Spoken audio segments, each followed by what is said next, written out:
Welcome to another episode of Real Talk Live, where we talk about movies, TV shows, and all sorts of entertainment news.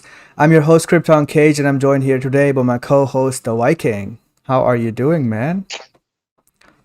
Not too bad, man. Not too bad. We're a little bit later than expected. Um, but we're here and we're ready to talk about that thing that we love, which is movies. Yeah, and lots of exciting topics to talk about today. We didn't do a Wednesday show due to the timing and scheduling of our, work stuff, but because of that, we have a lot of pending topics as well as new topics that we have to talk about today. And you've seen the Suicide Squad, which we will talk about as well in a bit. So let's start Y- off with the first topic we have here, and that is Batman: The Long Halloween. Um, Firstly, I just want to say that I have just watched this movie, so it's very fresh. Um, Before I, review the second one, I would say that first one, we've already talked about that movie, a few weeks ago, I think. And I liked it, but it wasn't, it was kind of underwhelming for me, the pacing and all of that. And all that is gone now with this one because I think this was really good. With the introduction of new characters like Poison Ivy, Two Face, and all that, it makes this one more. Um, I think this one was better than the first one for sure. But as a whole, I think both of those movies are pretty good. I enjoyed this a lot, and I think that you know this could probably be one of the best ones that the DC animated universe has. I know that The Long Halloween is a very beloved comic, but I haven't read it. So my first experience is with the movie itself. So I'm just talking about the movie itself and the story that they presented to me. And I don't know the differences between the comic and the movie, so that's there as well. But I did enjoy it, and I thought that it was very well made.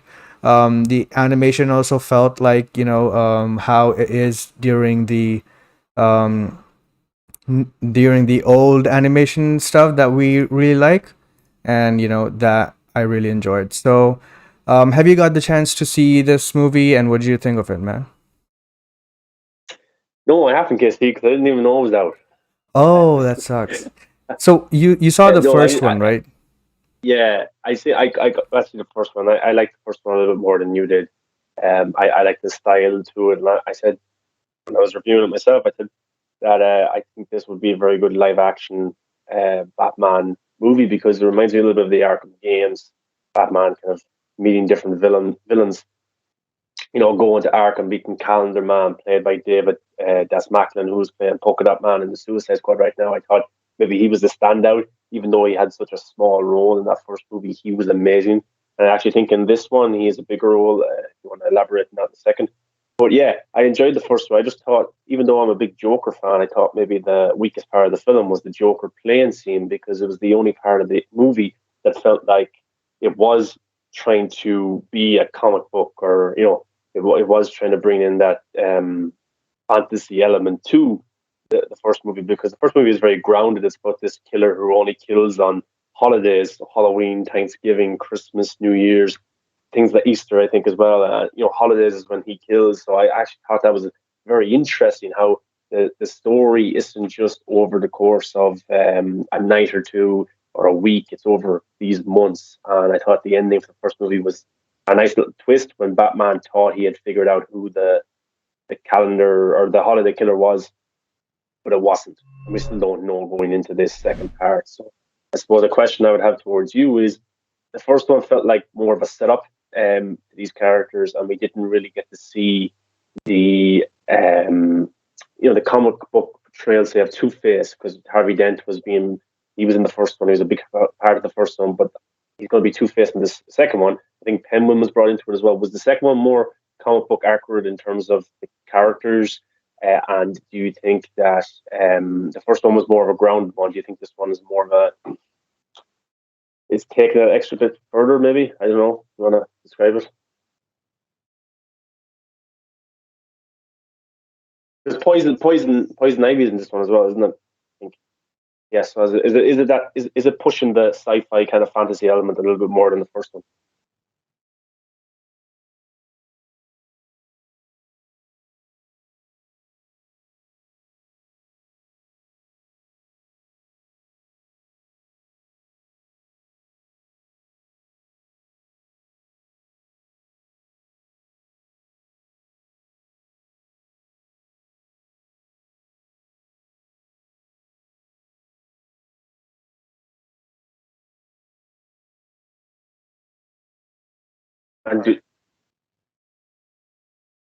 And do we have Joker in the second one as well? Okay. I should ask as well, David Desmaclin, who was a big standout as calendar man in the first one, does he have more of a role this one, or is it similar to the first one, where it's like a cameo, but he kind of gives Batman that extra push?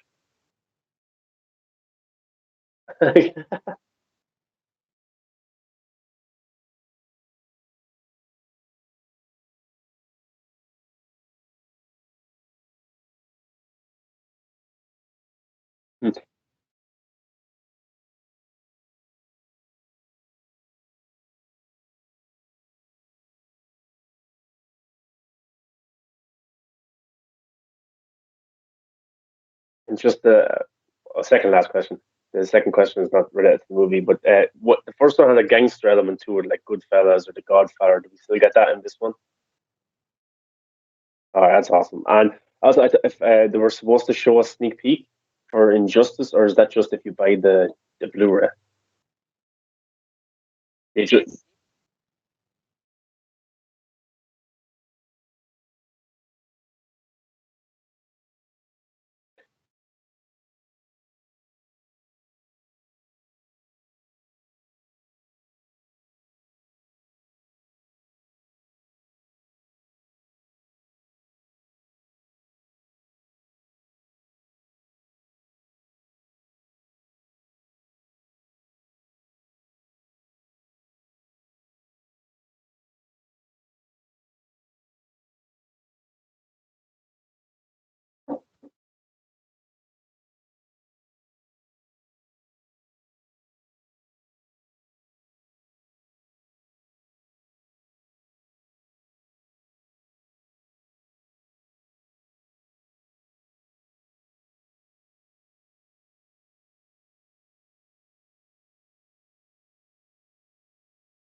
yeah, I got to see that because I think the featurette leaked a few days before it was supposed to. I don't like the Joker voice. I'm not a fan. I'm not a fan.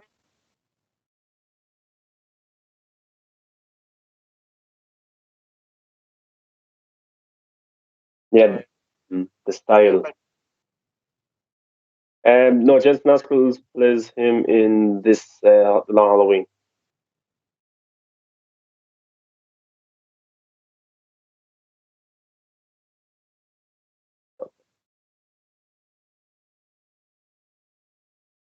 Your his or ascendant says your audio is off.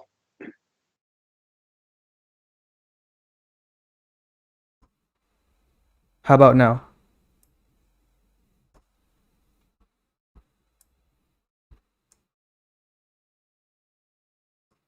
I think it should be working now because I can see the voice meter here. But yeah, I thought that was a good entry, and I would definitely recommend you checking it out. And it's I think you would enjoy if you watch these together. As I didn't quite enjoy the first one as much, but I did really like the second one. So together, watching it together, I think is the best experience. The first one is also very slow paced, so that might also have to do with that, I think. But yeah. So yeah, moving on to the second topic of today, which is one of the highlights of today. Well, I unfortunately haven't got the chance to see the Suicide Squad because it doesn't release here, until 6th. I think the theaters will be open by 6th because they started showing a couple of movies here, but the Suicide Squad is still not on the list. But it's in the coming soon section, so I'm just hoping that they release it on that day because, I don't want to wait anymore. A lot of people are seeing it, and yeah, you have been able to see it as well. What did you think of it, man? Yes, the infamous Suicide Squad. Um, yeah, look, this is a film that I wasn't like too hot. Like when it was first announced, I was kind of a little bit annoyed because I thought maybe it was a little bit disrespectful to David Ayer because he never got to know his real film and stuff like that. But as time went on, I became more curious than hyped in this movie. Because Harley Quinn was returning, Rick Flag, Amanda Waller, Captain Boomerang. So my interest was increasing a bit, but my excitement wasn't because I thought that it was poor enough because the trailers for me are good trailers, but they weren't huge standouts. You look back at the old Suicide Squad trailers where Batman appears in the trailer or the Joker line, stuff like that, or Will Smith. It's got big stars and big characters in it. And this one, you've got characters that I never even knew existed. Weasel, is one of them. And you also got Savon, you got Javelin, you got Polka Dot Man, King Shark, Bloodsport. Didn't know that character existed either. So this was definitely a film of unknown characters with some pretty good actors that I like. The trailers just didn't do it for me whatsoever, but I was still going to go see it because I'm a DC fan. I love DC, so I always go see the DC movies opening night. And I went yesterday to go see the Suicide Squad, and you know what? I had a really good time. I thought this was a very, very good film. It's just over 2 hours, and it feels like a 3 hour movie, and not in a bad way. There's just so much in this movie. It's so fast paced. Like I thought, like the mission. I thought maybe there would be a few Suicide Squads because we know that a lot of characters were be killed off in this movie. I thought that we would get maybe a Suicide Squad start. They're all killed off, and then a new Suicide Squad's brought in. But actually, the story starts in the opening sequence of the movie, and then you're just in it for the next 2 hours, and it just goes on. It's like a video game or story mode where there's just the next part of the story to get to the end fight, get to the big CGI fight at the end, which of course is Starro from the trailer, Starro the Conqueror. And yeah, I just thought it was really well done. There's a nice rhythm to the movie. It's hard to describe the actual theme for the film because it's full of fun. Got great comedic moments in it, but also has some comedic moments that don't land, that aren't that funny. But some of them are really funny as well. But I would say a lot of the trailer jokes didn't really work in the trailer for me, but in context they're a lot better, especially John Cena's ones. Also, this film is very heavy. There's a huge emotional presence throughout this movie, especially with Bloodsport, Ratcatcher 2, which is a character now, and the actress I love so much. Amazing, amazing stuff. John Cena in this movie. We've all seen him in comedic movies like Trainwreck or that the other kind of comedic films that he's done. But in this movie, he's really progressed as a dramatic actor because there's a scene in particular. I won't say where it happens, but it's really, really well done. And John Cena, for me, just absolutely killed it. And if he didn't have good dramatic acting, that scene wouldn't have worked. And he was just really, really good. Polka Dot Man, I think, is going to be a favorite for some people. He was just David Desmaclin, brilliant, very, very good. A really, really interesting character. Slice Stallone as King Shark is this gullible, stupid shark, but also has something very special to it.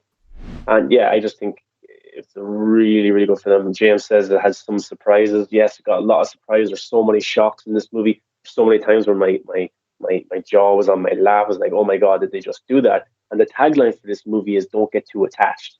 And I will back off. Don't get too attached because there's characters in this movie that I loved and was really digging. And next minute they're gone and they're dead. And I'm like, oh no. And then you're fearing for the other characters in the movie. You're like, I really like that character. He better not kill off that character. Oh my god, he just killed off that character. There is so many deaths in this movie with the heroes, with the civilians, with extras, with the villains. It just keeps going and keep going. And then it kind of got to a point nearly just after the second act where I felt like maybe the movie was going on a bit too long. And then we get to the third act, the big fight. And then I'm like, I don't want this to end. This is so good.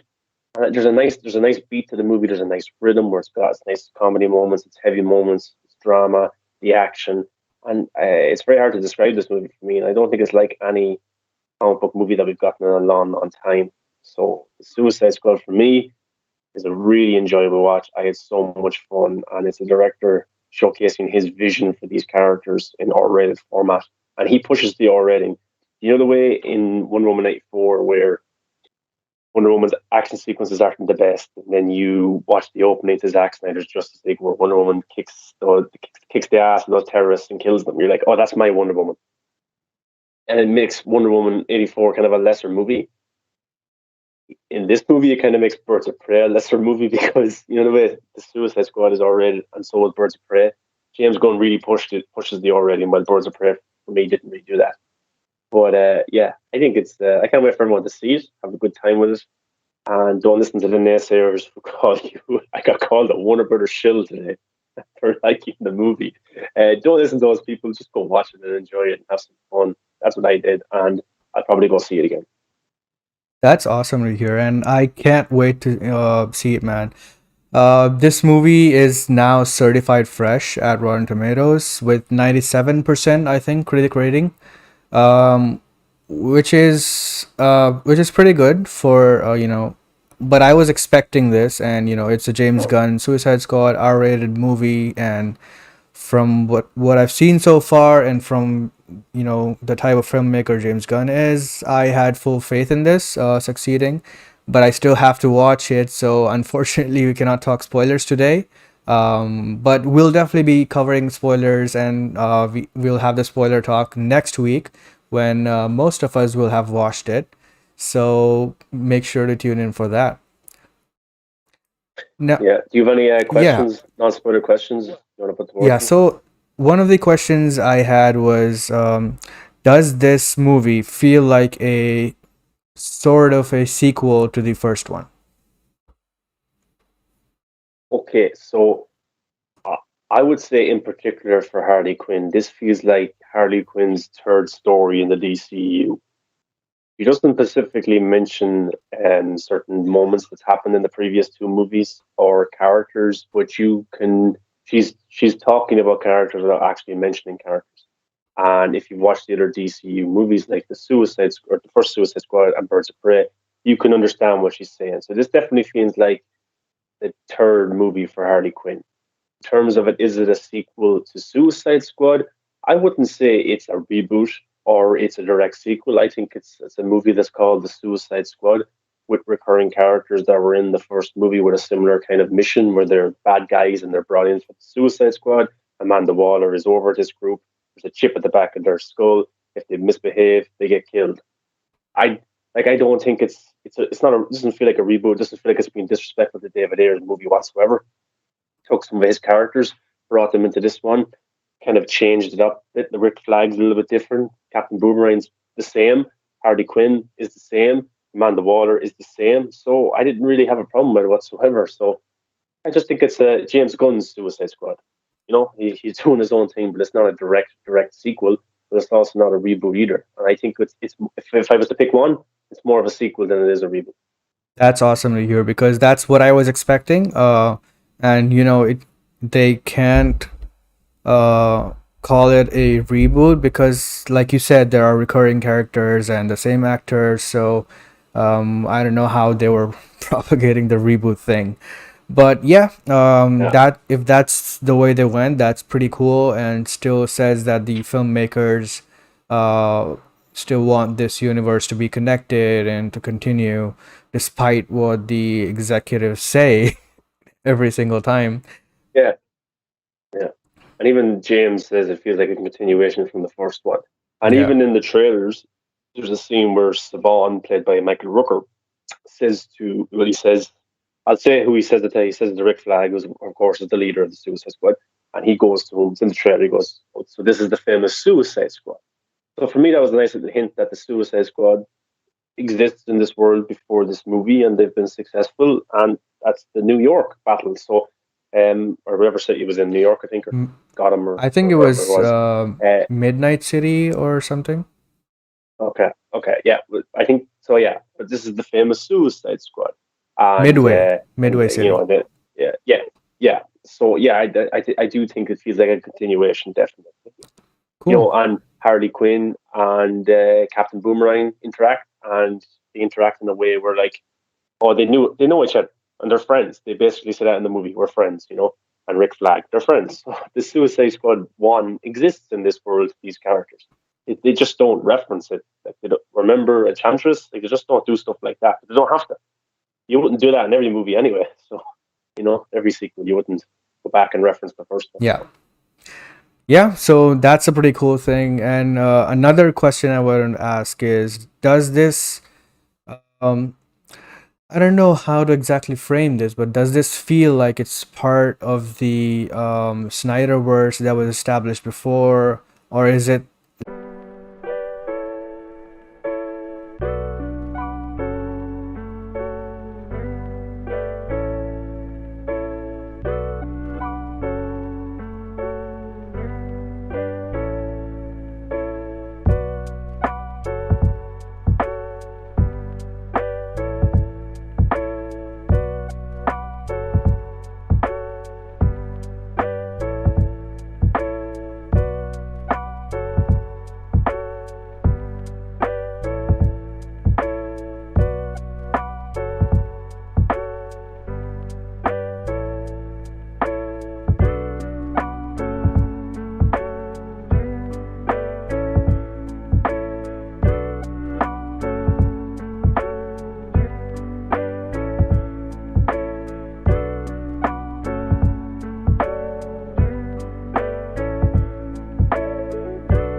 Hey, so sorry about that. We had some technical issue, and my laptop just restarted. But yeah, continue where we left off.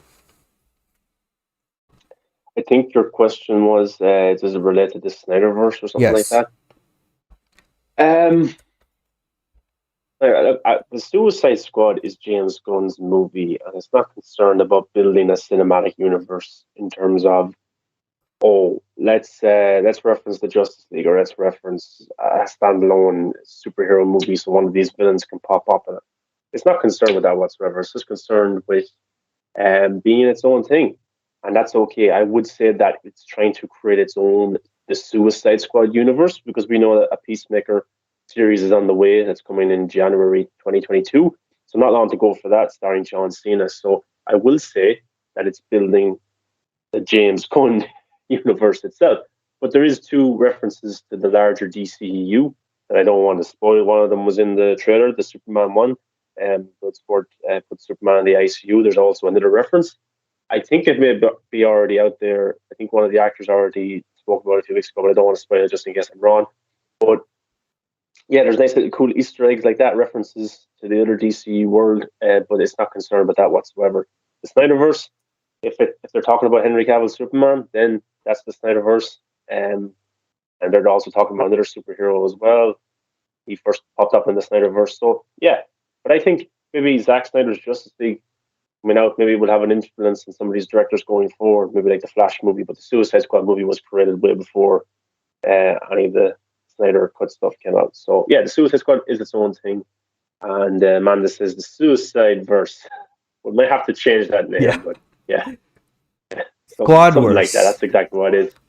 Yeah, something like that. But the James Gunn for the DC verse, but people will probably be annoyed with that. But John Cena was brilliant as Peacemaker, and I can't wait to see his limited series, which is coming very soon. He was just brilliant in the movie and definitely a standout. Top 10 DCU character for me so far. That's how good he was for me personally. So, You also pointed out that they at the end of the movie they thanked David Ayer, and at the beginning of the movie there was obviously we know that Zack and Deborah are executive producers in this. I don't know exactly why. Maybe because they're referencing his Superman and the other character that you're saying. Maybe that is why. But the first Suicide Squad had the Flash, so that movie was using one of his characters. So that's the reason, they have to credit him as executive producer. But in this movie, there he also got an executive producer. But as far as we saw in the trailers and all, none of them are his characters, because David Ayer was the one who created all the characters in the first one. So I don't know yeah. exactly if that just gets passed on from the first movie or if there is the credit due to the reference of his characters in this movie. Yeah, I don't know exactly what it is. It could be contract obligations. I would thought that David Ayer would have got a producer title on this movie. I was a little bit annoyed that he didn't. You know, it would have been cool to see David Ayer as a producer on this movie, even if he wasn't involved in any capacity. A lot of these characters are his from the first movie. Maybe it's because Zack Snyder's production company, I think, were they part of the first Suicide Squad movie? I think it was different. It was a different name than Storm Quarry. Yeah. But yeah, I don't really know why.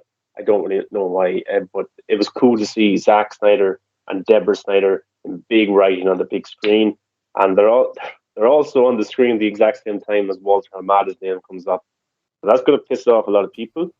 I noticed it straight away. It took me out of the movie. Didn't piss me off. But I think a lot of people will be very annoyed at that. That Zack Snyder, Deborah Snyder, and Walter Hamada's names pop up together on the screen. And David Ayer, yes, was in the end credits of the movie, which was awesome to see. And it was a thank you from the filmmakers of the movie, which is James Gunn, towards David Ayer. So I thought that was very, very sweet, and it's good. It's good, and I think it's great how supportive they are of each other, even though some people want you to believe that the two of them hate each other, and James Gunn is just doing PR to be nice to David Ayer. David Ayer must be on it too. Yeah, that's pretty cool, and we'll talk about the air thing in a bit. But before I go into my third and last question, Amanda, I see your chats, but unfortunately today the chat application is not working where I can pull it on the stream. But I do have the chat open here and I can see your chats. But she's asking. Well, last time when we talked about it, she had a theory that, since a lot of people were mentioning that they go full violent in this and it goes too far and stuff. So Amanda had a theory that, there's a bus full of children that get killed or something. And she's asking, did he take out a school bus full of kids? Did he go there? What would you answer to that without spoiling anything? Um, it's not a spoiler because it's in the trailer. The only references towards kids is Weasel killing 27 children. That's in the movie, and we don't. That what we see in the trailer is what you get in the movie. There's also other kids that pop up, but they're in a they're in a different environment. But they're not. We don't get anything like that. It's not as graphic as that. No, no, we didn't. But so would you say that the R rating was justified for him, or he could have just made a PG-13 version of this movie? No, no, it needs to be R-rated. What he did, he pushed it so much. There's so much gore. There's so much blood. There's a few F-bombs in there as well. But yeah, it reminded me a lot of his what's it called? I have it on DVD. What's that one? Uh, yeah, Splinter. What's that? Slither. The one with the I actually Splinter. watched it That's it. just Yeah, sorry. yesterday. Oh, what you think? it was good, man. I wasn't expecting it to be. Weird. I knew it was gonna be weird, but I didn't expect it to be that gratuitous, and the everything is Yeah, practical, and I just wasn't expecting it to be that weird and gory. There's stuff. yeah, There's literally body parts falling out of the insides of a person, and there's just yeah, weird stuff in it that I wasn't expecting. But yeah, it was a cool movie. Michael Rooker was playing the villain whatever character, and I thought he was good. But yeah, it was a cool horror movie, man. yeah. And James says it needs to be R. Yeah, this movie definitely needed to be R. The Suicide Squad. He shows everything. People get their head blown apart. He shows it. When they get limbs cut off, he shows it. When they get eaten, he shows it. It's just really, really good. And it's some of the scenes are even hard to look at times. It kind of reminded me of the opening sequence of Logan, where we've seen Wolverine in PG-13 format for so long. For James Mangold to really show us that this is R-rated, this is a different Wolverine. The opening sequence showed us that, where he just slices and dices all of those uh, guys who were trying to take his limousine.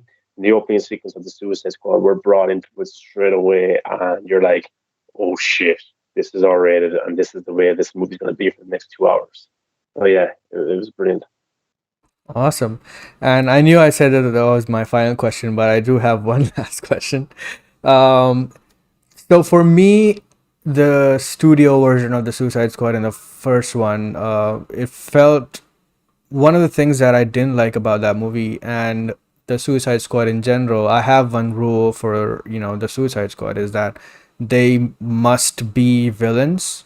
That's the key thing to this working, I think. And the first one kind of didn't have that as much. They said that they were bad guys, but they didn't really show that they were villains, and we kind of saw them as anti-heroes, which I think was probably a note from the studio or whatever. But does this movie make it clear that they are villains? Yeah, they're villains from the start, and they're villains until the very end. It, there's one scene in particular. It is one of the funniest scenes I've seen in a long time, and it showcases how bad these guys are, and it's hilarious. Can't wait for people to see it. Yeah, but yeah, they're villains. They really, really are, and they're Awesome. even though they have they have they're connected because they're the Suicide Squad. Doesn't stop them from maybe doing something for themselves, to benefit themselves. So yeah, they're villains throughout this movie. They're not good guys whatsoever. Amanda Waller, of course, gives them 10 years off their sentence if they're able to complete this mission, and that's why they're doing the mission only for themselves.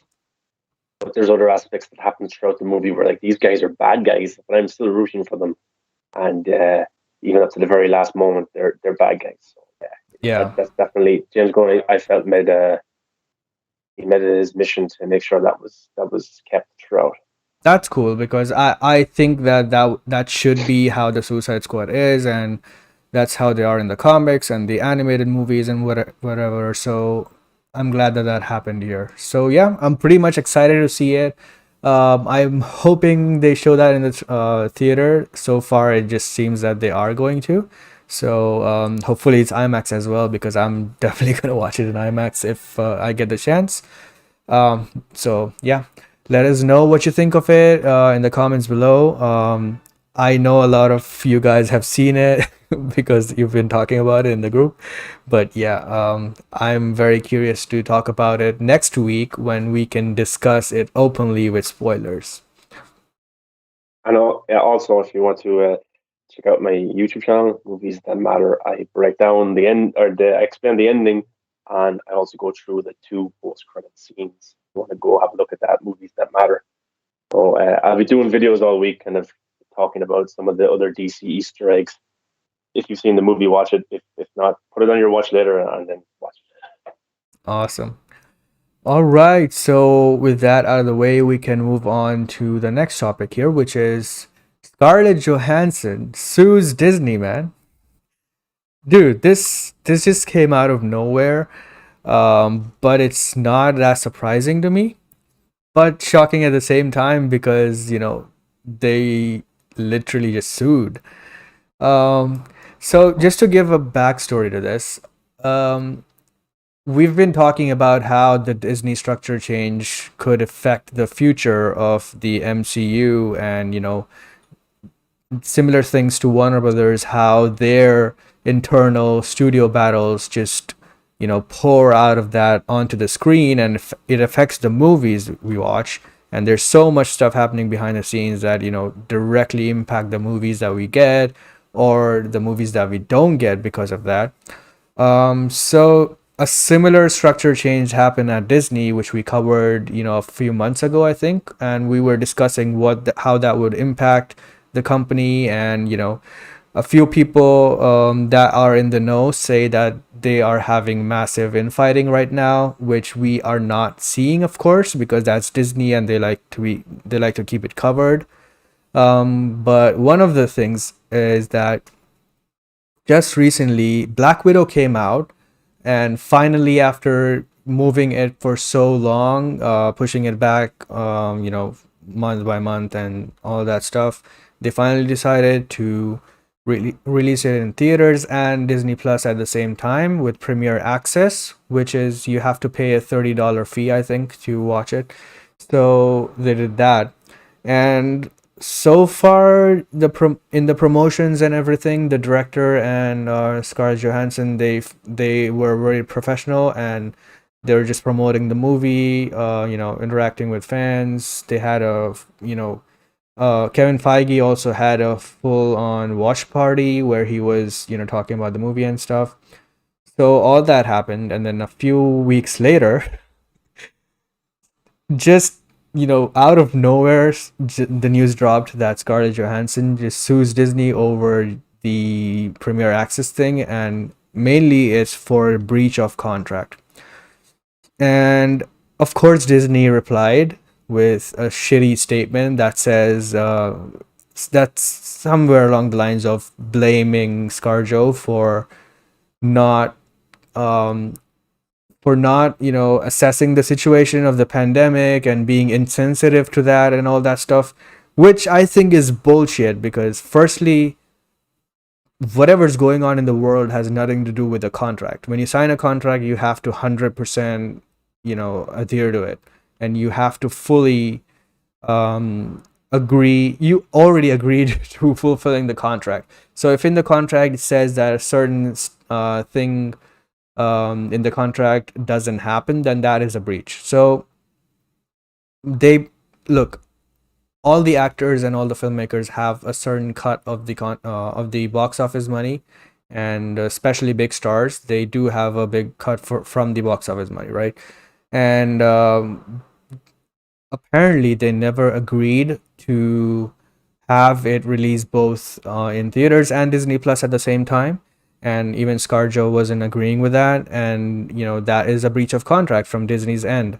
And they shouldn't have done that, because I know that they kept postponing, and there's the only way for people to see it was this way that they did. But I think they should have just talked to each other more, discussed it, and came to a middle ground, and amended the contract in whatever way that fits. But yeah, they finally just breached contract, and she sued.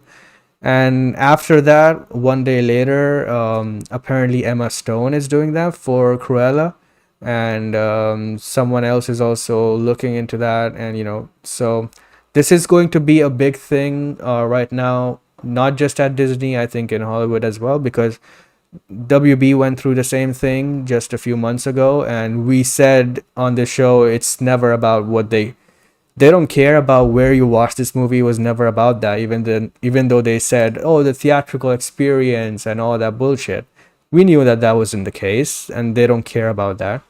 Not that the movie won't benefit from it, but that's not the reason why they. It doesn't matter where Najeed from India is watching their movie. They don't care.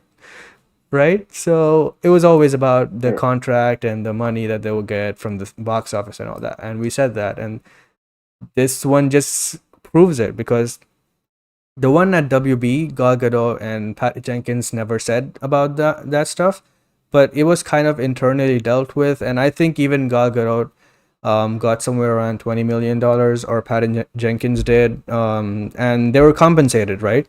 Because of the breach in contract, and it was silenced. It was dealt with, and then later on, we recently knew that Dune also is releasing in theaters and HBO Max at the same time, and this time Denis didn't say anything, whereas before he wrote a full-on article about how it was bad, right? And even in the article, he mentioned all the theatrical bullshit and all that stuff, which is not true. He just cared about the money and the contract, right? So right now he didn't say anything and it's still releasing, which means that they dealt with it and they compensated whatever. But here Disney just refused. They just refused to compensate her for this, or the filmmaker, the director, and hence she's suing them. So it's very interesting how Disney, being the biggest company in the world right now, in terms of the movies and stuff, and they are not dealing with this internally. This just, I think that if Bob Iger was still the chairman or the president of this, he would have never, um, you know, he would have never taken this far, and he would have dealt with it instantly. And on top of that, Kevin Feige is apparently um, very disappointed, angry, and he thinks this is disgusting that's happening to ScarJo. So when he said that, Disney never replied because Kevin Feige to Disney is one of the biggest. He is the one that made Marvel Studios. He is single-handedly the one that made Marvel Studios what it is today, and he's kind of the Zack Snyder, but even more over there because Zack didn't fully get to do it for 10 years, but he did, and he made them a lot of money. So he is the golden goose that keeps laying the golden eggs. So they cannot upset him or disappoint him.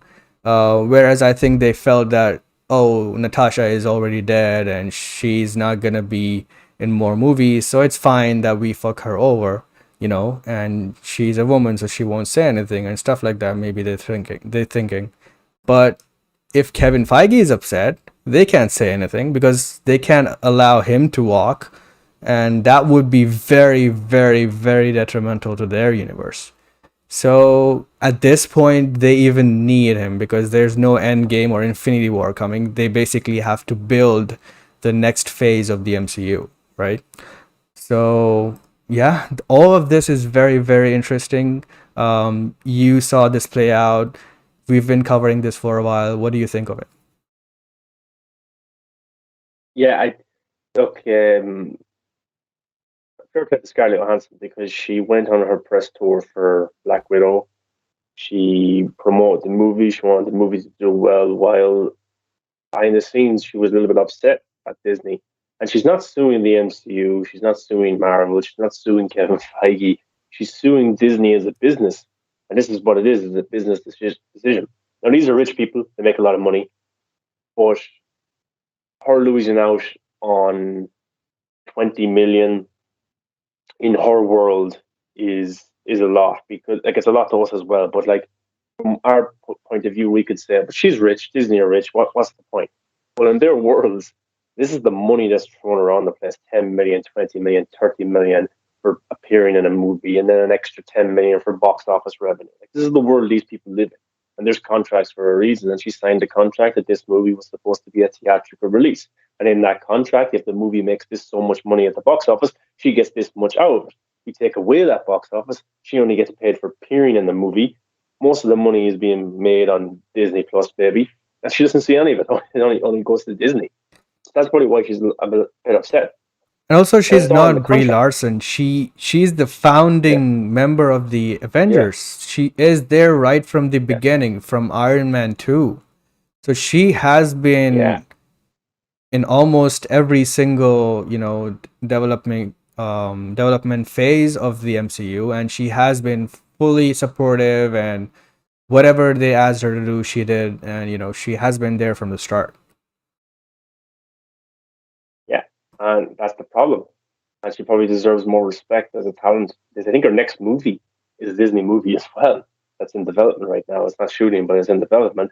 And yeah, like it's just bad business. It really, really is. And I understand like Kevin Feige's upset because one of his talents is being the now money is being messed around with. So yeah, I don't think this will go to court. I think she should be paid off in a settlement. I think she'll get a lot of money out of it. But it just shows you the bad management. And people gave Warner Brothers a lot of shit back at the end of last year for moving all of their movies onto streaming. So Warner Brothers were killing the movie business. And then a few months later, Disney did the exact same thing. And nobody said a thing. And with But Premier Warner Access, Brothers, they didn't even give it for free. yeah, Even from that, yeah, they want more exactly. And, money. yeah, and behind the scenes, Warner Brothers, they paid off their talent, the big talent anyway, and said, look, this is what we have to do. Sorry, we'll give you 10 million, 20 I million. Don't forgot to sue us. say Don't this. make a It big was deal even of it for Suicide publicly. Squad. Even James Gunn was upset, Yeah, and he didn't say anything about it yeah, because obviously they probably have compensated him. yeah. All the talent at first were annoyed, but in the end, they all got paid off. Disney didn't do that. They don't seem to have done that. So, you know, I don't know if Spider-Man Far From Home won't be a Disney Premier Access anyway. You know, Tobey Maguire's going to get his money. Andrew Garfield's going to get their money. They're all going to get their money. I know it's a Sony movie as well, but like some, Angelina Jolie with Eternals, she's going to get her money. She's a big What star. about The I Rock don't think they're going to. for Jungle Yeah, The Cruise? Rock as well. Yeah, that's probably like I don't know. I bet you that he wasn't too happy that that's going to be a Disney Premier Access movie either. But he's being a martyr. He's promoting and it's actually doing pretty well at the box office. Imagine how well it would do if it wasn't available on Disney Plus. We could talk about a movie here that could be hitting over 50 million at the domestic box office. I think it's opening to around 32 million. So but it's also on Disney Plus. So yeah, Disney tried to pull a fast one big time. And Scarlett Johansson, for a play to her, she didn't bring it up in any of the promotion. She dealt with it behind the scenes, and then weeks after the movie hype has gone down, it's coming out. And Emma Stone is thinking about doing the same thing for Cruella. And I also got yeah, what's his name? He did the damn, I'm forgetting his name. The Olympus Has Fallen movie. Jared Butler. Yes. He is yeah, he has seemingly hasn't got paid his kind of box office revenue for a film that made 170 million or something like that. So he is talking about bringing to court as well. So yeah, it's very, very interesting. I'm going to see a lot more talent do this, I think, because Scarlett Johansson has opened the floodgates. It's very much like Warner Brothers. They were the first to pull the plug on the streaming movies, same day of release, and then Disney did the exact same thing. Other studios started to do it as well. Now other actors are following Scarlett Johansson, so it's going to have to be dealt with pretty quickly by the studios, and it might change the future of these contracts and how they're written. Yeah. And also Amanda brings up a great point, which, I completely agree with. And if the world circumstances change, you can renegotiate to avoid breaching of contract. Of course, like I don't get why. Look, when something as big as this pandemic changes or affects stuff in your contract, um, you anyway have to adhere to the contract. So why not just come to an understanding and discuss this with your talent and renegotiate it or whatever to just make the best possible deal out of the situation.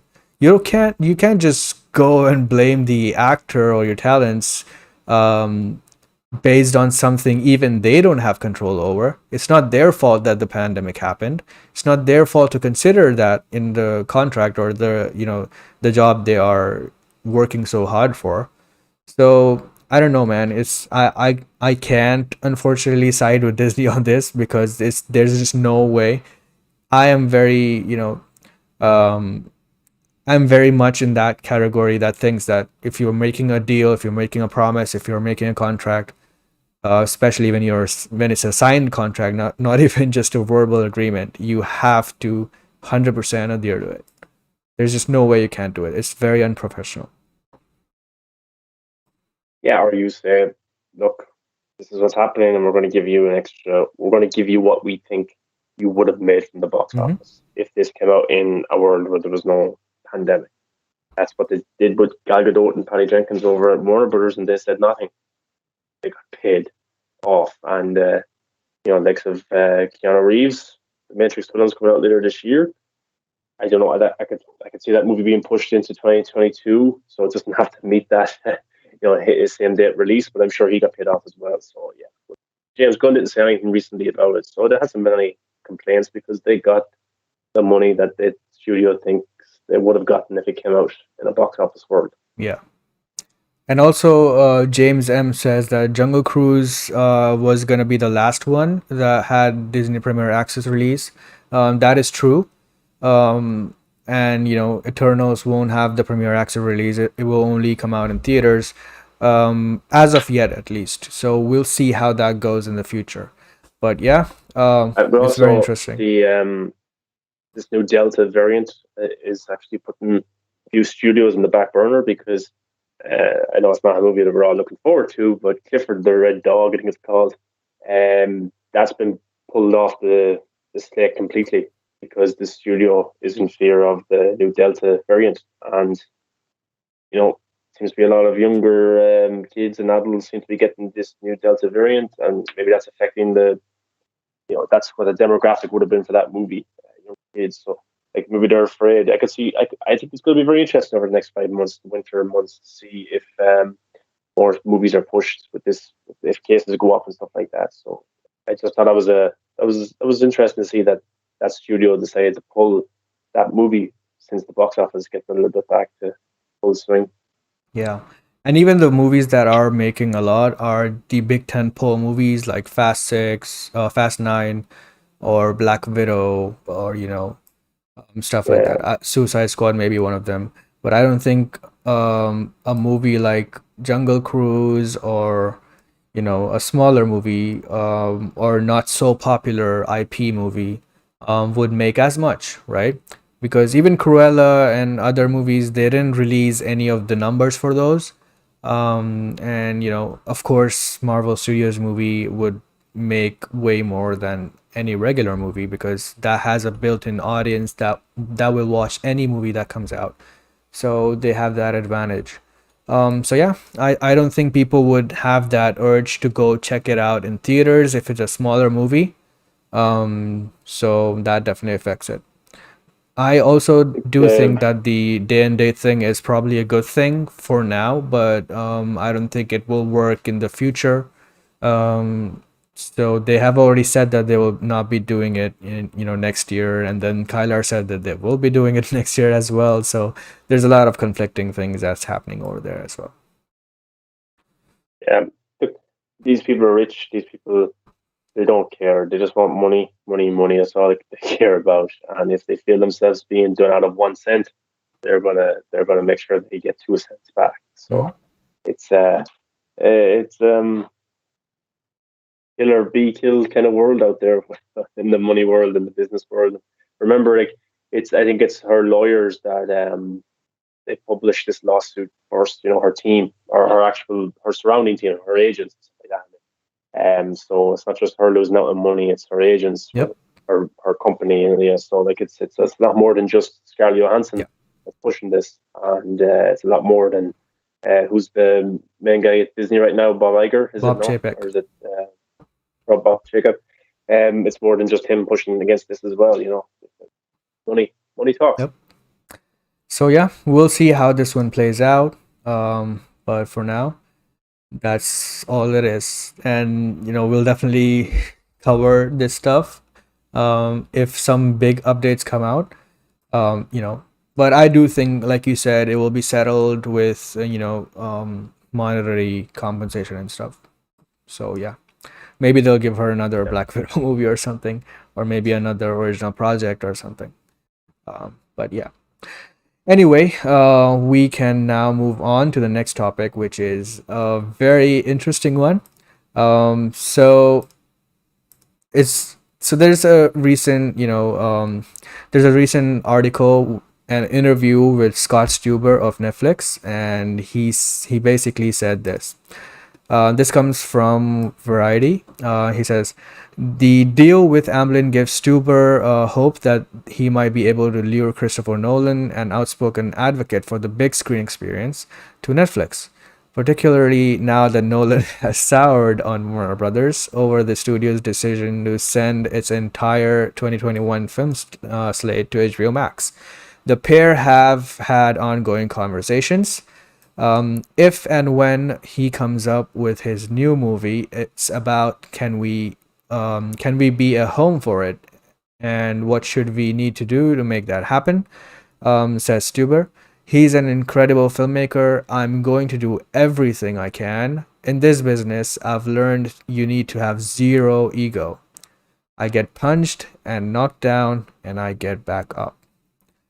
So this is pretty interesting to hear because we have predicted that Nolan would definitely be making a Netflix movie soon.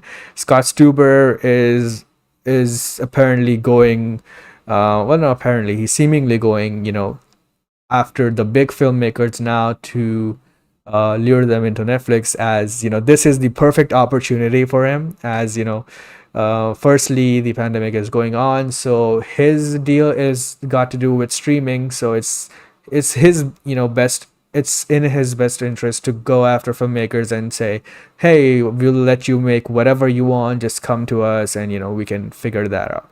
But Nolan, um just like Zack Snyder, but even more than Zack, needs his movies to be in theaters. He doesn't. Zack is very lenient with that. He thinks that everyone should be able to see it. So if streaming is the best way for more people to see his movies, he'll say, of course, let's do that.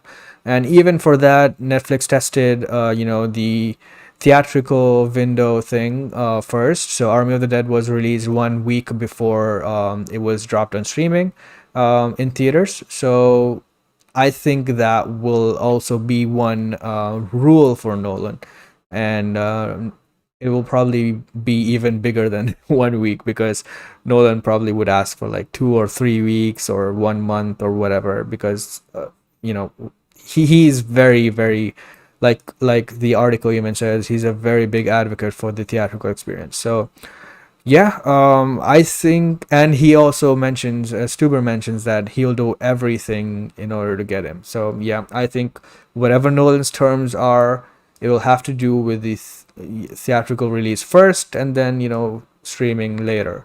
So if he says that, then Scott probably have will have to agree.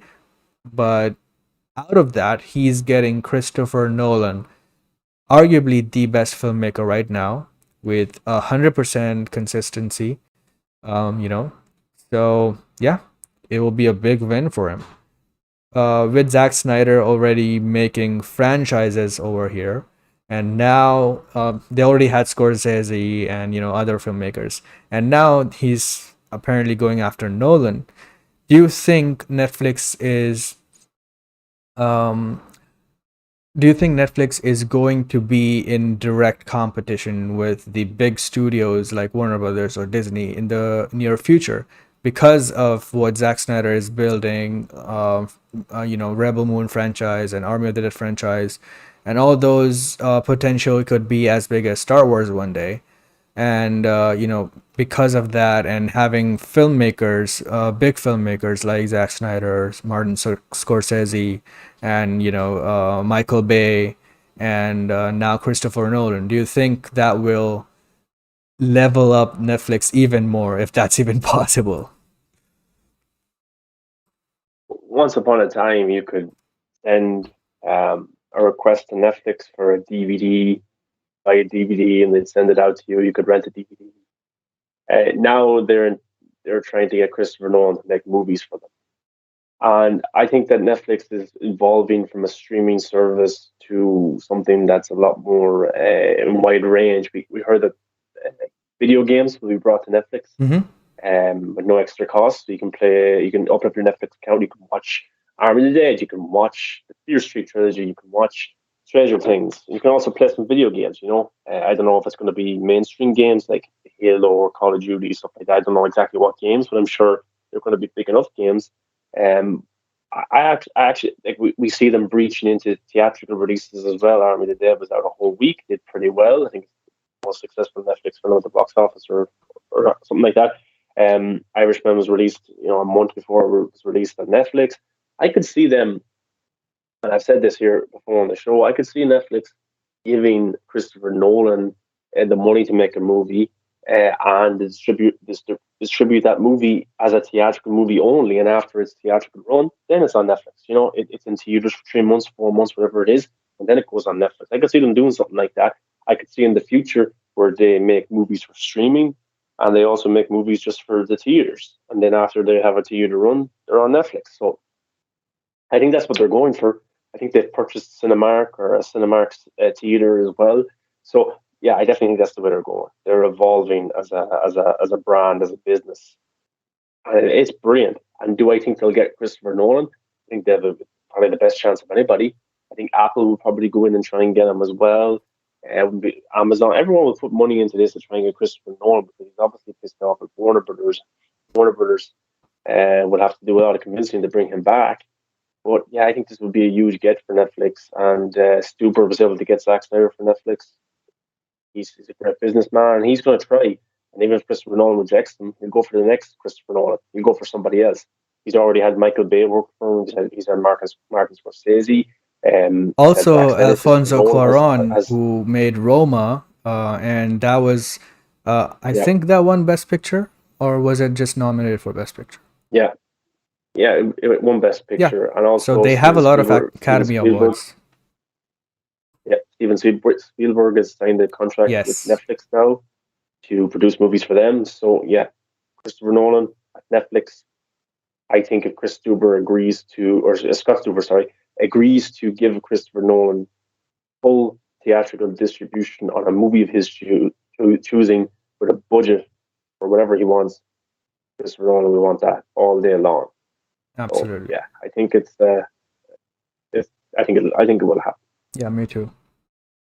All right, so let's move on to the next topic here, which is J.K. Simmons is in talks to return as Jim Gordon for Batgirl. Now, this news came out of nowhere again. I was not expecting this, but we kind of figured out that they should do this because like we said last week, I think that if you are announcing the Batgirl project and then you are announcing the casting, and you're not even mentioning the Batman, unlike what happened with Gotham PD when they focused on how connected it would be for the to the Batman universe.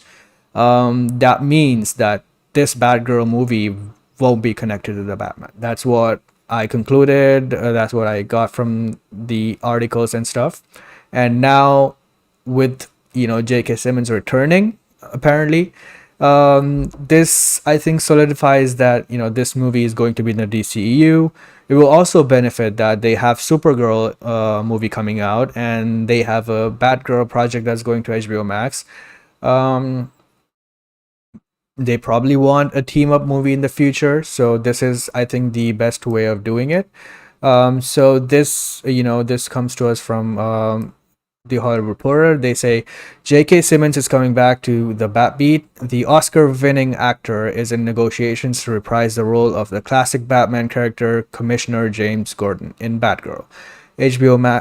Warner Brothers feature for HBO Max that is casting up swiftly.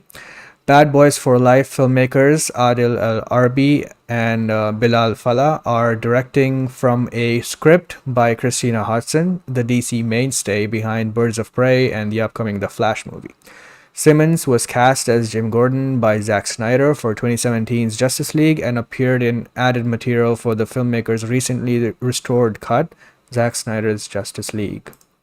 So yeah, pretty much happy with this decision because I would have just hated if they just went for another Jim Gordon who is not from the DCEU, who is not from the Batman, and just a standalone Batgirl movie. It wouldn't just make sense. But I'm glad that this is in the DCEU. I'm glad that he is returning because I thought he was really good in the role, in the very limited role that he is in.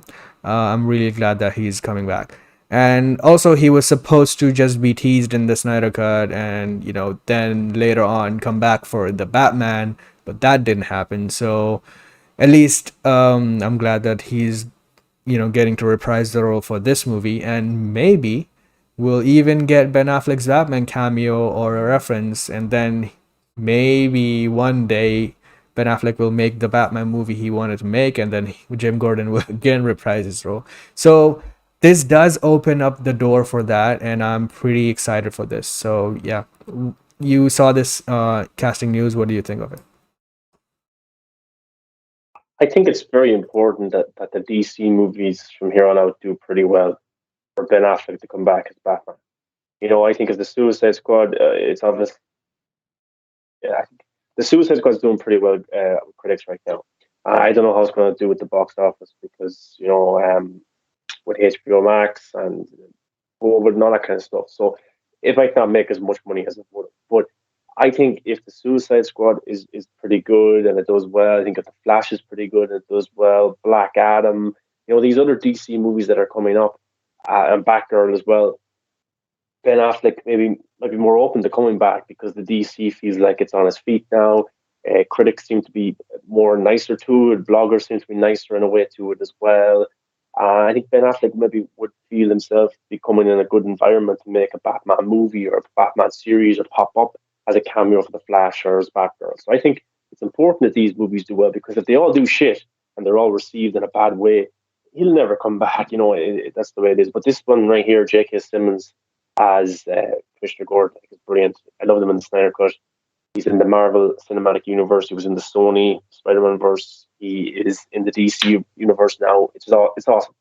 Now, there was talk of them casting a younger Commissioner Gordon for this movie, and I'm like, okay, which universe is it in? Is it in the Batman universe? Is it another standalone universe? Is it on Earth 62 in the multiverse? Is it in the actual DCU, Ben Affleck's world? Well, obviously, it's in Ben Affleck's world. And if the Flash movie has all these rumors that it resets the DCU and it kills off Affleck and Affleck doesn't exist and Michael Keaton's the new Batman, then why is J.K. Simmons the Commissioner Gordon of Michael Keaton's new Batman world? Doesn't really make too much sense. I think Affleck will exist in this world. I don't know if he'll show up in the HBO Max movie. It might cost a bit much for them to do that, but I think it will open the doors. And J.K. Simmons is a great actor, brilliant actor. So for him to return, I'm so happy with this. And the Snyderverse kind of it doesn't live on in the form it was supposed to, but there's characters and there's actors who are in the roles they were cast by Zack Snyder recurring in different projects, which I think is good. You never know what will happen in the future. So Leslie Grace will be Batgirl. The filmmakers behind this did Bad Boys for Life, which I was a big fan of. I thought they did an amazing job with that. And I'm interested to see what they can do for HBO Max. And if somehow they could get Ben Affleck, I wouldn't be surprised if this movie is moved from a HBO Max original to a day and date Me release too. because that's a lot of star power behind it with J.K. Simmons, the Bad Boys for Life directors who made a lot of money at the box office just before the pandemic hit.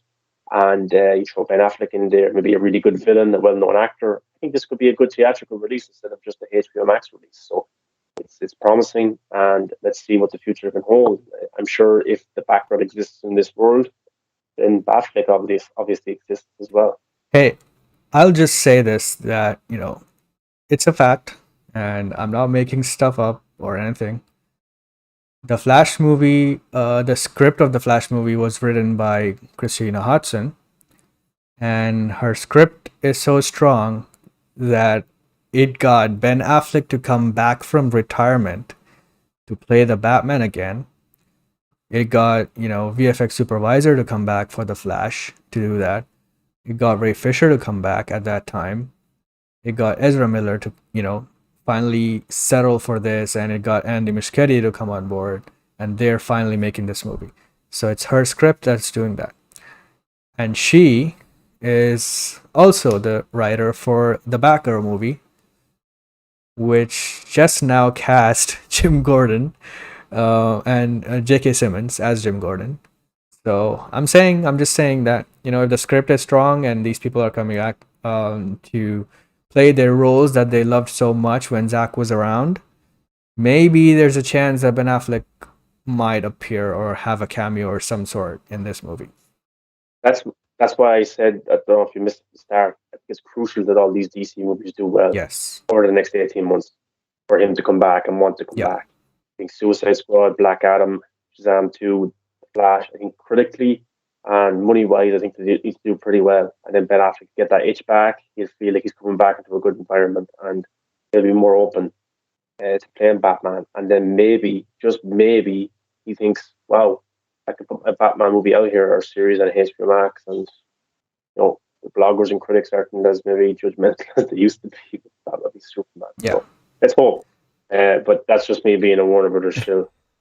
Yeah, but I also think that that's a very valid point, because I think that if the reception from the Flash movie for Ben Affleck's Batman and the movie itself and how it performs critically and audience wise and box office whatever, I think that motivates Ben Affleck a lot, because he feels that this is a very good project to be part of. There's Michael Keaton's Batman, there's new Supergirl being introduced, there's the Flash. Who doesn't love the Flash? So a lot of stuff that could potentially make this movie a big success. So he's probably chose his project to be this because of that reason. And I think if this movie succeeds in a big way, I think he'll definitely be motivated to come back, because he was just going to come back for Zack Snyder, but he also came back for the Flash, which is a huge deal, because I don't think he was done as Batman. He was not going to do his movie or any other stuff, but he came back for this non-Batman project. So I think it speaks a lot of what his thought process is, for the DCU and stuff. So I think if this movie performs really well, I think he'll definitely be back for a cameo in Batgirl if needed, or any other project, maybe Suicide Squad 2, 3, or whatever. So yeah. All right, so let's move on to the next topic. Speaking of the Flash and Ben Affleck, we have You keep going. I'll be back in just. yeah, sure. So speaking of the Flash and Batman, we have set pictures from that universe. And hold on. There. So we have set pictures from the Flash movie, and first of all, I just want to shout out the Flash Film News team on Twitter. I think they are doing a pretty good job at collecting all these set pictures from different places, and then they also have some exclusives. So make sure you follow Flash Film News on Twitter. They are posting pictures from the sets pretty much every single day, which is very interesting, because we saw a lot of Batman stuff. We saw the Bat cycle, or whatever it's called. I think one of the people mentioned that it was called the Bat Blade. I don't know about that, but I think that there have been a lot of pictures that interest me because of the Batman thing. He has a new vehicle now, and it's going to be Ben Affleck's Batman, but we haven't seen Ben Affleck. It's the stunt performer. His name is Richard English, I think. So yeah, he's pretty much the set pictures are pretty much showcasing him, and they are having a chase sequence with the police cars involved, and he's chasing a Humvee, including some villains, I think, who probably just robbed something, and this is happening inside Gotham City. And these vehicles all have the Gotham City plates and stuff. So it's pretty interesting to see this, and I think this got a lot of people more excited. They are also teasing that in the coming weeks we probably will get a first look at Ben Affleck, and Ezra Miller we already saw in a motion suit. He had just the cowl from the Flash suit, and the entire body just was a different suit. So I think his suit is going to be CG, at least in some scenes, which is cool, because the suit, that the elements in the suit with the lighting all going around the body with the yellow lines and stuff. I think it needs to be CG. But that was interesting to see though, and yeah, I'm pretty much very excited for this movie because it has a lot of elements that interest me. Firstly, Ben Affleck's Batman, then you have Sasha Kaye's Supergirl, and then you also have the Flash stuff. So yeah, seeing all this just makes me more excited. And I'm loving this. And big shout out to the Flash Film News team, and they're doing a pretty good job. So Did the I was just going to say, like the rumors have been wrong so far. yeah. A lot of the scoopers, bloggers who inside information said that Ben Affleck would not suit up as Batman. He would just be in a cameo as Bruce Wayne, and then the Flash resets time, and he's either gone or he dies or something like that. But he's in this movie as Batfleck and probably as Bruce Wayne as well. He's got a big chase sequence with an awesome bat cycle. Now it could just be a chase sequence like we got to see in the first Suicide Squad film with Joker and Harley. Hmm. But again, he was in a good amount of that movie as well. He had an interaction with Deadshot, Yeah. he had an interaction with Harley Quinn, the chase sequence, the post credit scene. He was in a good lot of that movie. So yeah, it's exciting. It looks like a big chase sequence. Of course, it's going to be all redone with CGI and VFX and post production. But yeah, it's awesome to see. And who knows how much more he's in this movie of? It could be a lot, it could be very little. I don't think he's gone to the UK yet. Whatever acting he has to do will probably be on a closed set. So we might not get to see any pictures of Ben Affleck in costume on the streets of Glasgow like we get to see here of the stunt double and the crew. But yeah, it's very interesting, and I don't necessarily believe he's going to stay dead in this movie. And even if he does, it's the multiverse. They can change around. They can really do what they want. Yeah.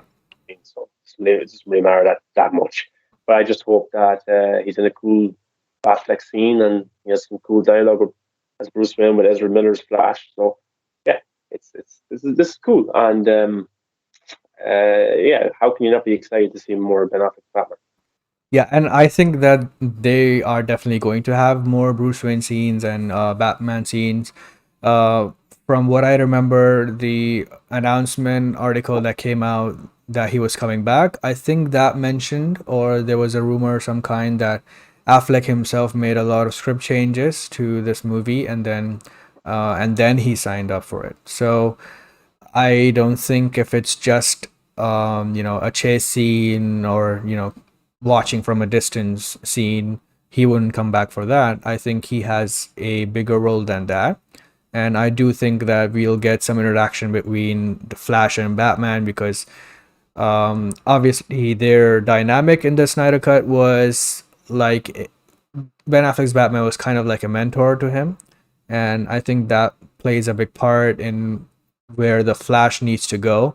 It's kind of similar to what Homecoming did for Spider-Man, with Iron Man being the mentor character, but he just stuck around and he just kept mentoring him forever. But I don't think Batfleck will do that. I think it's just for a couple of scenes, and then obviously the whole movie will revolve around Flash and Michael Keaton's Batman and Supergirl. So yeah, I'm pretty much very interested in this, and I have a theory that that chase sequence is one of the beginning scenes, and we just see Batman chasing these villains, and they go from Gotham City into Central City, and Batman chases them into Central City, and that's how he meets the Flash, or something like that. So um, I don't know. I just think it's a good way to start a film. I think it's a good way to make Batman meet Flash, particularly instead of other heroes and stuff. That will feel more organic. So yeah, I think that's what's going to happen. Now this page hasn't mentioned that, but that's just a theory from my end. What do you think? I think I think the Snyder Cut coming out at the time it came out was very important. For because Andy Muschietti, if that movie, if he had never seen the Snyder Cut or was to come out after the Flash movie, I think we would be getting a different Flash movie now. You know, and I think Ben Affleck might have rewrote his scenes to be more in line of what, because he knew the Snyder Cut was coming. He knew the additional scenes that Zack was doing. Like he knew what was coming. So I just wonder if it had any influence on Andy Muschietti or Christina Hodson in the way that they rewrote some scenes after watching Zack Snyder's Justice, because like, that was a perfect Flash movie within itself. You know, it was so well done, and he brought on the same VFX team. Ben Affleck is onto it now as well. So yeah, I think this would be more in line with Zack Snyder's Justice League than it would be with Justice League 17, in my opinion, Yeah. because obviously it's the better movie. And I think a lot of these guys don't really care what the studio wants to do. I think they want to take tribute from what Zack Snyder was doing. Yeah. There's an already existing universe that kind of is connected, and the filmmakers seemingly are, going by what's established in those instead of what the studio is pushing through them.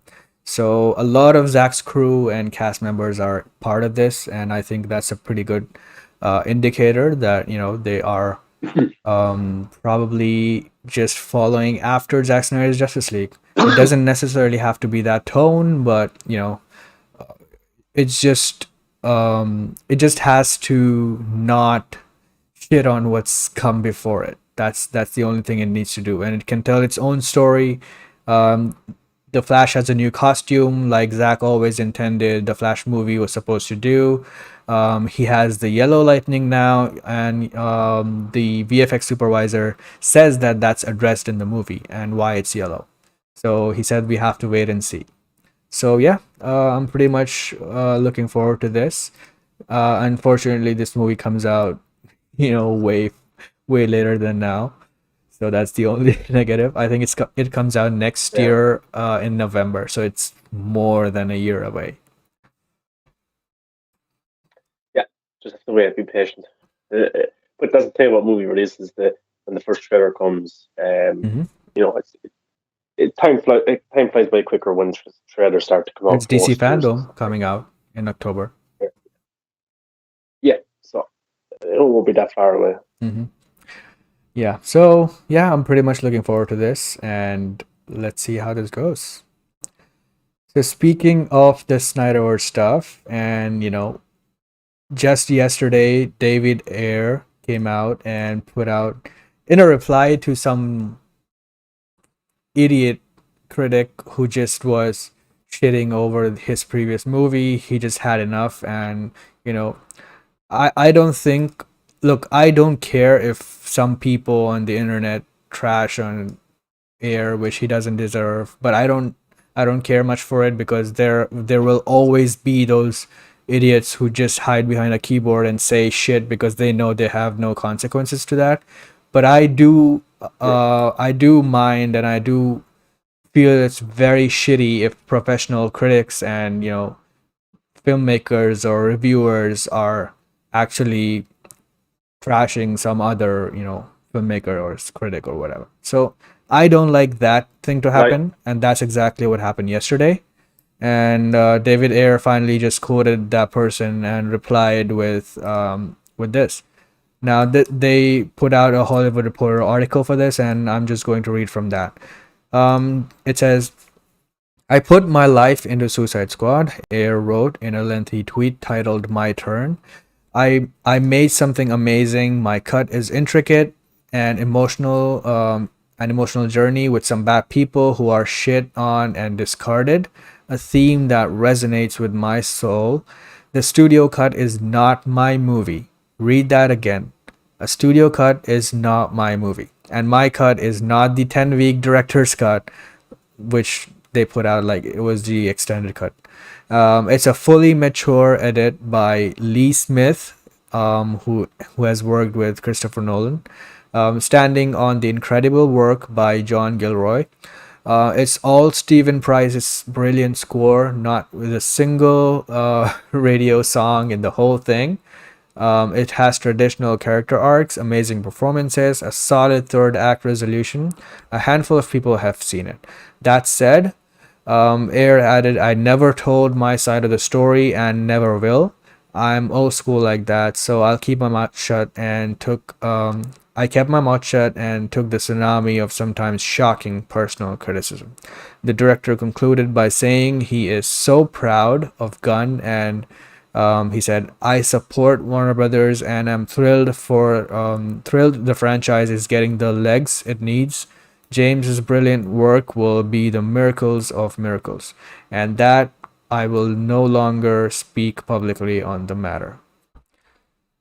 So yeah, th- this also is just one extract of what he completely wrote. He wrote about his life story, kind of, you know, what he went through when he was a kid and growing up and all that stuff. And then he also mentioned the Suicide Squad thing. So that went viral, and a lot of trades picked it up, and a lot of people instantly were moved by it and supported the release of the aircut movement, and why it was important to him and why it was important to so many people. They finally understood what happened, and I think listening this from the filmmaker itself and not just some angry trolls on the internet forcing people to support it makes a lot of difference. David Ayer finally came out and put this out from what he thinks and not just a one character limit tweet. He just put out a full, thing with pictures and stuff. So, yeah, I think this was the last time that he would say anything. I think he said more than enough. Now, if the studio just wants to release it or not, that's up to them. I don't think he'll just, keep talking about it even more, because even from the last time he spoke about this till now, I think he never spoke about it, because there are a lot of people who just bring negative shit into that, and it just, forwards more fighting and stuff. So, it's unfortunate, but it's something that had to be said. And I'm really, really glad that he said this, and it puts into perspective where he's coming from and why he's doing this, why he needs, to stand up for his cut of the movie, and why it's important to distinguish what his cut is from the studio hack job that came out. So yeah, what do you think of this? Yeah, you really feel for the guy, and I think a big part of not talking about it anymore because the Suicide Squad movie's coming out soon. And I think he's being respectful to James Gunn and the cast and crew that worked so hard in that movie. Because if he was to come out every single day and said, "This is my haircut, this is what's in it," and to talk about every single day, it would take away from the movie that's coming out now. So I think he's being very respectful, which is very good. David Ayer has shown him support, and the two of them, or David Ayer was doing an interview and he talked about he has talked personally with David Ayer about what happened, behind the scenes and stuff like that. So two of them are supported toward each other. But yeah, these critics, this is ridiculous. These critics doing reviews for the Suicide Squad, and they mention David Ayer by name. They mention the first Suicide Squad for them just to shit on those people to prop up this new one by James Gunn. Like that's just ridiculous stuff. It really is. I don't like it whatsoever. And these bloggers, these critics aren't critics whatsoever. They're just a joke, really, to be doing this. I think one critic said, "Oh, it's not David Ayer's Suicide Squad, so it's already better." Stuff like that.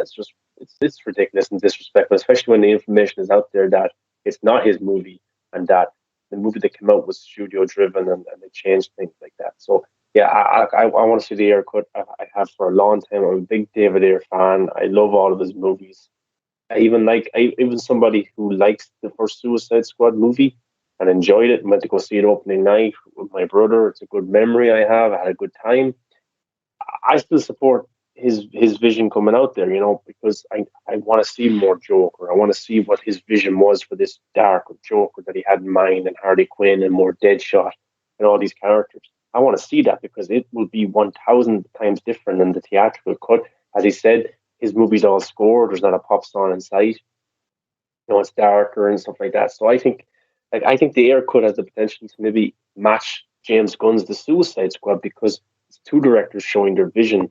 And the Air cut will be David Ayer's. Watch Tax Collector, watch Training Day, watch Sabotage, watch Fury. His films are dark, gritty movies that have an aesthetic towards it. And I actually think He that does this have a style. Suicide Squad yeah, it's a really really good style, and it stands out. I even think comparing the first Suicide Squad and the new Suicide Squad, I think that aesthetic of David Ayer was missing from the new one, because even in the theatrical one, you can still see that aesthetic from David Ayer. You know, like what his aesthetic is, just that dark, gritty feeling to it, and the way characters stand out, and costume design and stuff like that. So, yeah, I think that was missing a little bit from this new one. But yeah, I just really feel for the guy that he has to take this shit so often, and fans don't help either. Even fans who want the haircut don't help. I don't think at times by pitting these two guys together, David Ayer and James Gunn, when it's not James Gunn's fault whatsoever. It's Warner Brothers' fault. And James Gunn talks about getting creative freedom, and but the studio letting him do what he wanted to do. Isn't that what we wanted? Like, didn't we fight for 3 years for the Snyder cut so directors would get their creative freedom and their creative vision? Now that one person has it that we don't like, we want it taken away from them, or we call him a hypocrite, stuff like that. So I think it's hypocritical from Warner Brothers' standpoint.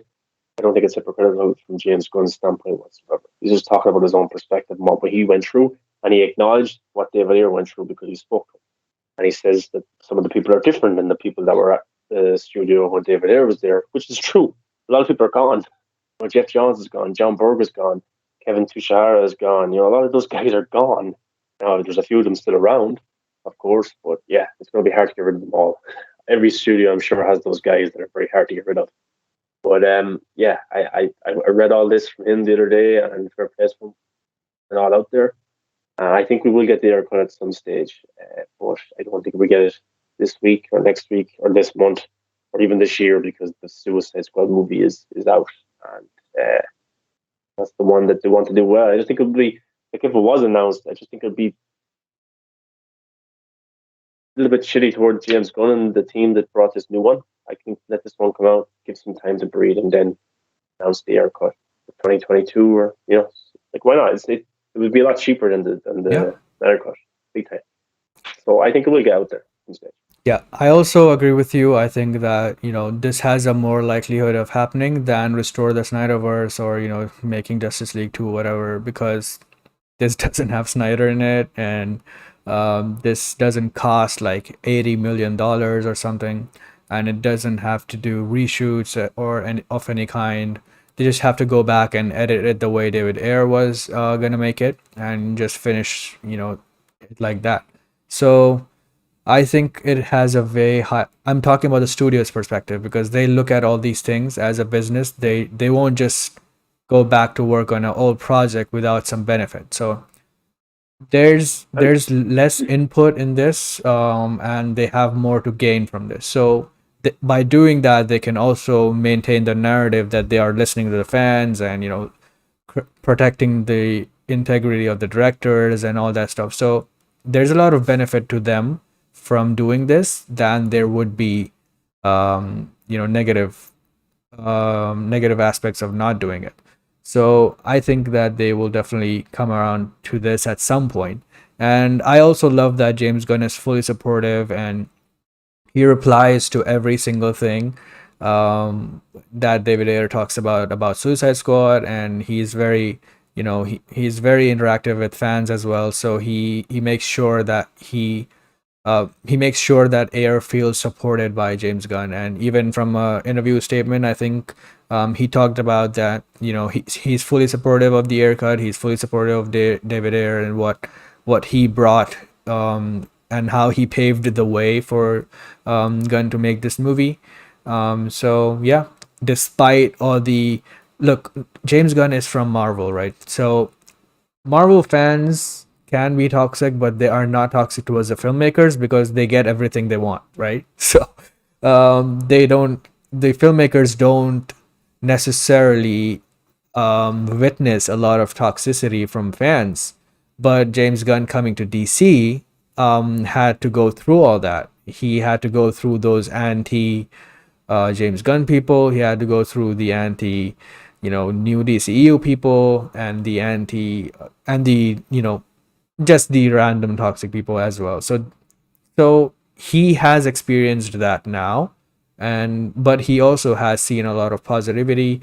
So I'm glad that he is still maintaining that Most of the fans are not like that, and most of the fans are good people who just want to support and enjoy whatever's coming out, and if they like it, they like it. So they're not shitty to the filmmakers. So I'm glad that he is aware of all that and he perfectly understands what everything means and why people are doing this. So he's also supportive of that. So I'm glad that that's the case. Yeah, and like yeah, they support each other, which is good. I see many people online saying that David Ayer or James Gunn is just doing it for PR, just to look good. Is David Ayer, is he gullible? Is David Ayer a stupid guy? He doesn't come off as a They stupid spoke guy. to each other I about think the whole David thing. Ayer, yeah, I think David Ayer would realize if James Gunn was making a joke out of, or if James Gunn was just using him as a PR stunt. David Ayer's a pretty smart Yeah. guy. So it's not just PR from James Gunn. It's a PR from David Ayer as well as he in on it. That argument is a little bit stupid. I Yeah. think. I think. I mean, they bring up tweets where James Gunn liked something where it shit on the previous Suicide Squad. I think if I think David Ayer has shit on the previous Suicide Squad, Yeah. because it's not his movie. So yeah, it's just and then to see David Ayer being tanked at the end of the new Suicide Squad, people are running out of stuff to say. So yeah, it's just funny at times. It is funny, but yeah, I hope the Air Cut gets released. And remember, it has huge stars attached to it. Will Smith ever tweeted release the Air Cut or talked about the Air Cut? It's done. He's the power to get it released. And like you could market that so well. Like Will Smith in Jared Leto, Margot Robbie, Ben Affleck's Batman. You could that film would do pretty well, I think. Yeah. So yeah, so I think it will happen. Just give it time. Yeah. All right, so with that out of the way, we can finally move on to the last topic of today, which is Army of Thieves. So the trailer came out, and I was not expecting this trailer to be this good. I just, I was in love with the trailer. The music, the way it starts, the tone of the movie, and the color grading, everything just looked so epic to me. And I did not expect the scale to be this big as well. I think it's the scale is on par with any Mission Impossible movie, you know. So I really loved this trailer. I think it's very much. It feels very much in line with the Army verse, and I think I just think I'm going to really really enjoy it because the teaser I would say not trailer the teaser trailer was really good and the music was really good. The style I think would be very like Zack always keeps saying about this movie. He says that it's a rom-com. So it just I think it feels like a rom-com heist movie a lot from this trailer. I think there's going to be a lot of comedy. Dieter is a funny character, and I think he would do a pretty good job at this. And his direction for this movie, from what I've seen from the trailer, looks really really impressive. I was not expecting this at all. Like, literally blew my mind. So yeah, I'm pretty much hyped Yeah, for this movie. It's coming out later this year. I think in fall. So yeah, I am watching it the minute it drops. we've had so much Zack Snyder attached movies. You got he was on Wonder Woman 84. His name was on that. His name was on the new Suicide Squad film. Zack Snyder's Justice League, Army of the Dead, Army of Thieves. There's so much stuff that are in the Zack Snyder wheelhouse, which is awesome. So yeah, this trailer looked a lot of fun. It's going to be a heist movie, romantic comedy kind of film as well. Theater was brilliant. I think we will get signs towards the time loop or something like Yes. that in this movie because if you look at the posters, the circles looks very mesmerizing. The safes seem like a pathway to another realm. Yeah. That's what they seem. That's what they seem. Even for So the I first don't know movie, what Zach was happens. just saying that oh, it's a zombie movie, zombie heist movie, but it Yeah, turned out to yeah, be way bigger than that. There was stuff going on that yeah. he only confirmed way later.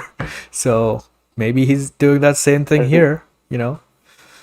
it looks like he's been around guns before as well in this trailer. How come we didn't talk about that in the Army of the Dead movie? So um, yeah, I think there'll be more to this movie than meets the eye.